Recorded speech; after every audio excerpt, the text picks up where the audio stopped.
Class 10ویں کی جان پہچان والی کتاب کے اندر میں نے آپ کو پچھلی ویڈیو میں چیپٹر نمبر 7 کی ریڈنگ اور ان کے کوشچن آنسر کو کروا دیے ہیں۔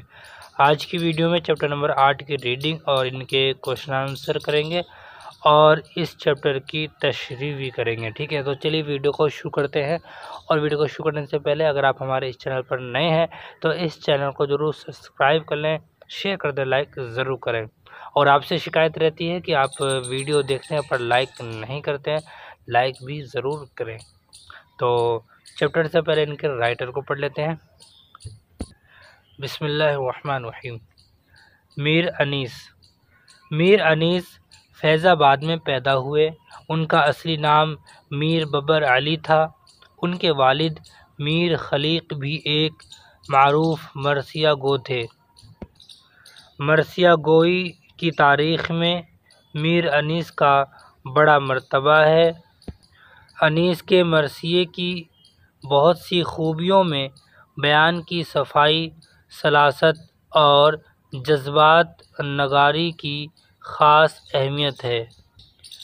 انیس کے مرثیے کی بہت سی خوبیوں میں بیان کی صفائی، سلاست اور جذبات نگاری کی خاص اہمیت ہے۔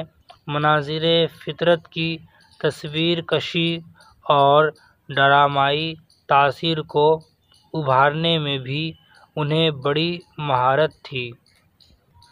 میر انیس نے مرثیوں کے علاوہ رباعیاں، نوحے اور سلام بھی لکھے ہیں، لیکن اردو شاعری کی تاریخ میں وہ اپنے مرثیوں کی ہی وجہ سے ایک ممتاز مقام رکھتے ہیں۔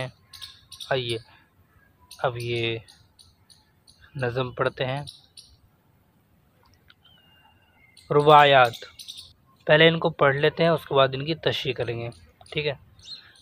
رتبہ جسے دنیا میں خدا دیتا ہے، وہ دل میں فروتنی کو جا دیتا ہے۔ کرتے ہیں تہی مغز ثنا آپ اپنی، جو ظرف کے خالی ہے صدا دیتا ہے۔ دنیا بھی عجیب سرائے فانی دیکھی، ہر چیز یہاں کی آنی جانی دیکھی۔ جو آ کے نہ جائے وہ بڑھاپا دیکھا، جو جا کے نہ آئے وہ جوانی دیکھی۔ آئیے اس 4 لائن کی پہلے تشریح کرتے ہیں۔ یہ رباعی میر انیس نے انسان کے اعلیٰ اخلاق اور کردار پر لکھی ہے۔ وہ کہتے ہیں کہ خدا جن لوگوں کو کوئی رتبہ دیتا ہے یا بڑا بناتا ہے، اس شخص کے دل میں عاجزی اور انکساری ہوتی ہے، وہ اپنے مرتبے پر اترتا نہیں۔ اس کے برعکس جو لوگ کم عقل یا بیوقوف ہوتے ہیں، وہ خود اپنے منہ سے اپنی تعریف کرتے ہیں۔ ان کی مثال خالی برتن جیسی ہے جو ذرا سی حرکت سے بولنے بجنے لگتی ہے۔ آئیے اب یہ دوسرے 4 لائن کی تشریح کرتے ہیں۔ میر انیس نے رباعی کے 4 مصرعوں میں 4 باتیں بطور نصیحت پیش کی ہے۔ پہلے مصرعے میں کہتے ہیں، یہ دنیا عجیب جگہ، ایسی سرائے ہے جسے مٹ جانا یا ختم ہونا ہے۔ دوسرے مصرعے میں کہتے ہیں کہ اس دنیا میں ہر چیز کو آتے جاتے دیکھا، زندگی آنا ہے اور موت جانا۔ تیسرے مصرعے میں انیس فرماتے ہیں، بڑھاپا آ کر نہیں جاتا۔ اور چوتھے مصرعے میں جوانی کے متعلق کہا کہ وہ آتی ہے اور جب جاتی ہے تو پلٹ کر واپس نہیں آتی، یعنی دنیا میں کوئی شے ہمیشہ رہنے والی نہیں، سب ہی کو ایک روز فنا ہونا ہے۔ ان کی تشریح ہم نے کر لیا ہے، ٹھیک ہے؟ آئیے ان کے معنی پڑھتے ہیں۔ رتبہ کا مطلب ہوتا ہے مرتبہ، درجہ۔ فروتنی کا مطلب ہوتا ہے انکساری، عاجزی۔ تہی مغز جن کا دماغ خالی ہو، مراد کم عقل لوگ۔ ثنا مطلب تعریف، ظرف مطلب برتن، صدا مطلب آواز، سرائے کا مطلب ہے مسافروں کے ٹھہرنے کی جگہ، فانی مطلب مٹ جانے والا۔ آئیے سوال دیکھتے ہیں اب ان کے۔ سوال نمبر 1 ہے، دل میں فروتنی کو جگہ کون دیتا ہے؟ آئیے جواب دیکھتے ہیں۔ خدا جس شخص کو کوئی رتبہ دیتا ہے وہ اپنے دل میں فروتنی کو جگہ دیتا ہے۔ سوال نمبر 2 ہے، اپنی ثنا آپ کون کرتا ہے؟ جواب ہے، خالی دماغ یعنی کم عقل بے وقوف لوگ خود اپنی تعریف ثنا کرتے ہیں۔ سوال نمبر 3 ہے، خالی ظرف کے صدا دینے سے کیا مراد ہے؟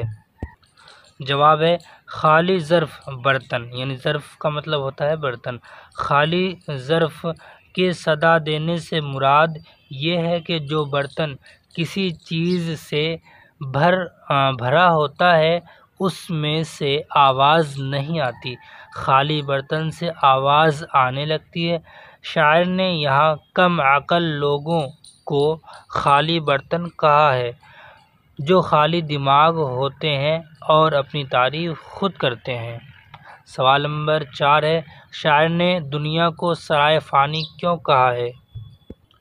جواب ہے، سرائے عارضی قیام گاہ ہوتی ہے، یعنی مسافر کچھ دن کے لیے ٹھہرتے ہیں۔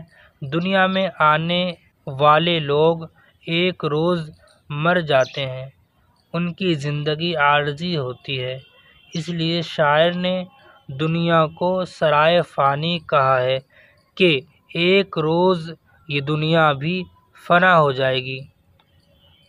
سوال نمبر 5 ہے، بڑھاپا اور جوانی کے لیے شاعر نے کیا فرق بتایا ہے؟ جواب ہے، شاعر نے کہا ہے کہ جوانی آ کر چلی جاتی ہے اور بڑھاپا جب آتا ہے تو مرنے تک برقرار رہتا ہے۔ یہ میں نے ان کے کوشچن آنسر آپ کو کروا دی ہیں، ٹھیک ہے۔ اگلی ویڈیو میں جو ہے چیپٹر نمبر 9 کے کوشچن آنسر اور ان کی ریڈنگ کریں گے، ٹھیک ہے۔ تو ملتے اگلی ویڈیو میں، تب تک کے لیے السلام علیکم ورحمۃ اللہ۔